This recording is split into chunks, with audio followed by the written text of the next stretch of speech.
প্রিয় দেশবাসী, আমরা আছি দেশ গড়তে জুলাই পদযাত্রায়। আমাদের পদযাত্রা এখনো চলমান আছে। ইতিমধ্যে আমরা অনেকগুলো জেলা অতিক্রম করেছি এবং ধারাবাহিকভাবে আমরা 64টি জেলায় যাচ্ছি। সারা দেশের মানুষের কাছে জাতীয় নাগরিক পার্টি এবং জুলাই গণ অভ্যুত্থানের বার্তা নিয়ে আমরা যাচ্ছি এবং মানুষের কথা শুনছি, মানুষের সমস্যাগুলোর কথা শুনছি, মানুষের আকাঙ্ক্ষার কথা শুনছি, প্রত্যাশার কথা শুনছি।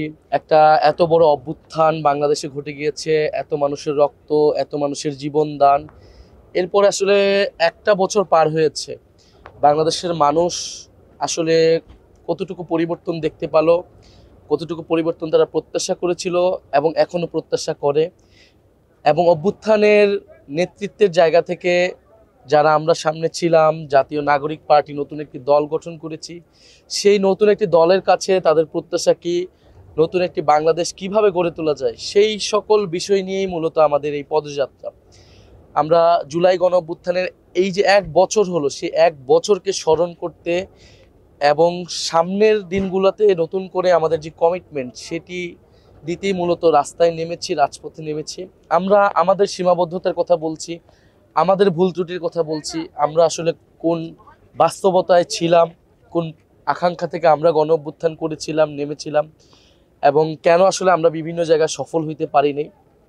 এই বাস্তবতাগুলো আমরা মানুষের সামনে তুলে ধরছি। আমরা যেটা বলার চেষ্টা করছি যে এই যে গণ অভ্যুত্থান হয়েছিল, আমরা সবাই জানি যে 16 বছর একটা সরকার কিভাবে দমন পীড়ন করে, ভোটাধিকার হরণ করে, গুম খুন করে টিকেছিল। এবং একটা ন্যায্য দাবিতে, যখন চাকরির দাবিতে আপনার সন্তানেরা রাজপথে নেমেছিল, দেশের তরুণরা রাজপথে নেমেছিল, সে আন্দোলনে দমন পীড়ন চালানো হয়েছিল, নারীদের উপরে দমন পীড়ন চালানো হয়েছিল। ফলস এক পর্যায়ে আমাদের ভাইয়েরা বোনেরা যখন শহীদ হলো, সারা দেশের মানুষজন রাজপথে নেমে এসেছিল এবং আমরা এক দফার ঘোষণা দিয়েছিলাম। যে ঘোষণাটি ছিল যে ফ্যাসিবাদী যে ব্যবস্থাটা রয়েছে, যে সিস্টেমটা রয়েছে, সেই সিস্টেমের বিলোপ ঘটাইতে হবে, সেই সিস্টেমটাকে পুরোপুরি নস্যাৎ করে দিয়ে নতুন একটা গণতান্ত্রিক মানুষের অধিকার একটা সিস্টেম তৈরি করতে হবে। তো আমরা শেখ হাসিনার সরকারের পতন দেখেছি, কিন্তু সেই সিস্টেমের পতন আসলে ঘটেনি।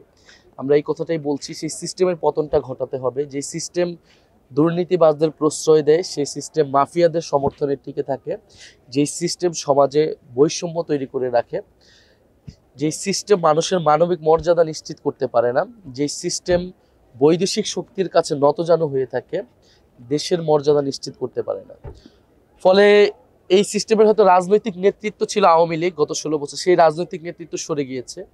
এখন আমরা দেখতে পাচ্ছি আরেকটি দল সেই রাজনৈতিক নেতৃত্বের জায়গায় আসতে চাচ্ছে, সেই সিস্টেমটাকে টিকিয়ে রাখতে চাচ্ছে। আমরা বলছি এটা চলবে না, সেই সিস্টেমটাকে পাল্টাতে হবে। রাজনৈতিক দলগুলোকেও নিজেদের পরিশুদ্ধির মধ্য দিয়ে আসতে হবে এবং নতুন ধরনের রাজনীতি, নতুন বাংলাদেশ লাগবে। এটাকে আমরা বলতেছি নতুন বন্দোবস্ত। যেই বন্দোবস্তের অর্থনীতি, যেই আমার লুটপাটের মাফিয়ার নিয়ন্ত্রিত অর্থনীতি, সেই অর্থনীতি পরিবর্তন করতে হবে। বৈষম্যহীন ইনসাফ ভিত্তিক অর্থনীতি তৈরি করতে হবে। আমাদের সংস্কৃতির মধ্যে যে বিভাজন আমরা দেখেছি, সেই বিভাজন দূর করতে হবে। আমাদের ধর্মীয় স্বাধীনতা, আমাদের সকল ধর্ম এবং সম্প্রদায়ের সাংস্কৃতিক অখণ্ডতাটা নিশ্চিত করতে হবে। আমাদের নারীদের অধিকার নিশ্চিত করতে হবে। এবং ঐতিহাসিকভাবে আমরা বলেছি যে 1947 সালের যে ব্রিটিশ বিরোধী লড়াই, উপনিবেশ বিরোধী লড়াই, এবং 1971 সালের মহান মুক্তিযুদ্ধ এবং 2024 সালের যে গণ অভ্যুত্থান, এটাকে আমরা একই সাথে দেখি, একই ধারাবাহিকতা দেখি।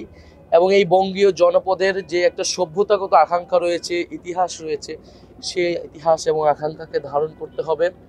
এবং সবচেয়ে গুরুত্বপূর্ণ আমরা বলতেছি যে নাগরিক মর্যাদা নিশ্চিত করতে হবে, নাগরিক অধিকার নিশ্চিত করতে হবে, দায়িত্ব এবং দরদের রাজনীতি তৈরি করতে হবে। ফলে এই সকল আকাঙ্ক্ষা নিয়ে আমাদের নতুন দল, আমরা মানুষের কাছে যাচ্ছি, জনতার দুয়ারে যাচ্ছি।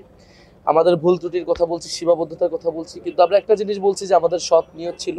আমরা কখনো আপোষ করিনি, আমরা কখনো লোভ করিনি। আমরা শেখ হাসিনার সময়ও আমরা সেই সময় অনেক নির্যাতনের মধ্য দিয়ে আন্দোলনকে চালিয়ে নিয়ে গেছিলাম। গণ অভ্যুত্থানের পরে বারবার আমাদেরকে নানাভাবে আমাদের বিরুদ্ধে প্রোপাগান্ডা করা হয়েছে। এই যে এস্টাবলিশমেন্ট, সে কোনোভাবেই চায় না এই যে ছাত্র বা তরুণ একটা শক্তি উত্থান ঘটুক। ফলে নানা ধরনের প্রোপাগান্ডা চালানো হয়েছে। এখনো মিডিয়া নিয়ন্ত্রিত, গণমাধ্যমের স্বাধীনতা নিশ্চিত হয়নি। এখন আবার নতুন করে ভয়ের সংস্কৃতি তৈরি হচ্ছে। আর সবচেয়ে বড় যে সমস্যা, চাঁদাবাজ, সন্ত্রাস, আমরা চারিদিকে দেখতে পাচ্ছি এবং দেশকে আবার নানাভাবে বিভাজন করার চেষ্টা করা হচ্ছে। তা আমরা এই সব কিছু থেকে উত্তরণ চাই এবং সেই জন্যই জাতীয় নাগরিক পার্টি কাজ করবে। এবং জুলাই যে পদযাত্রা, সেই পদযাত্রা আমরা অকুণ্ঠ সমর্থন পাচ্ছি মানুষের কাছ থেকে। আমরা যেখানে যাচ্ছি মানুষ আমাদেরকে ভালোবাসা দিচ্ছে, দোয়া দিচ্ছে, আশীর্বাদ দিচ্ছে। এবং আমরা বিভিন্ন জায়গায় মানুষের স্বতঃস্ফূর্তভাবে মানুষের অংশগ্রহণ আমরা দেখছি। এবং সব ধরনের, সব শ্রেণী পেশার, সব বয়সের মানুষ থেকে আমরা সেই সমর্থনটা পাচ্ছি। ফলে আমাদের বিরুদ্ধে যে এই যে প্রোপাগান্ডা গত 1 বছর পরিচালনা করা হয়েছে, তার সত্ত্বেও আমরা দেখলাম যে মানুষ এটা বিশ্বাস করে নাই। মানুষ জানে যে কাদের নেতৃত্বে দেশ স্বাধীন হয়েছিল, কাদের নেতৃত্বে মানুষ নতুন করে মুক্তি পেয়েছিল, স্বাধীনতা পেয়েছিল। মানুষ আসলে সে আস্থা রাখতে চায় সেই বিকল্প নেতৃত্বের উপরই, সেই এবং মেধা এবং যোগ্যতার ভিত্তিতে যারা রাষ্ট্রটাকে গঠন করতে চেয়েছিল, যারা নিরপেক্ষ প্রশাসন চায়, পুলিশ চায়, আদালত চায়, সেই সংস্কারের পক্ষে এবং গণহত্যার বিচারের পক্ষে এবং নতুন সংবিধানের পক্ষে আমরা সারা দেশে আওয়াজ তুলতেছি। আমরা খুব শীঘ্রই আপনার জেলায় আসছি, আপনার দরজায় আসছি। আপনি দেশ গড়তে জুলাই পদযাত্রায় যোগ দিন। অবশ্যই আমাদেরকে এই দেশটাকে নতুনভাবে গড়ে তুলতে হবে, জনগণের পক্ষে, বাংলাদেশ পন্থার পক্ষে, ইনসাফের পক্ষে, মর্যাদার পক্ষের বাংলাদেশ গড়ে তুলতে হবে। আসসালামু আলাইকুম।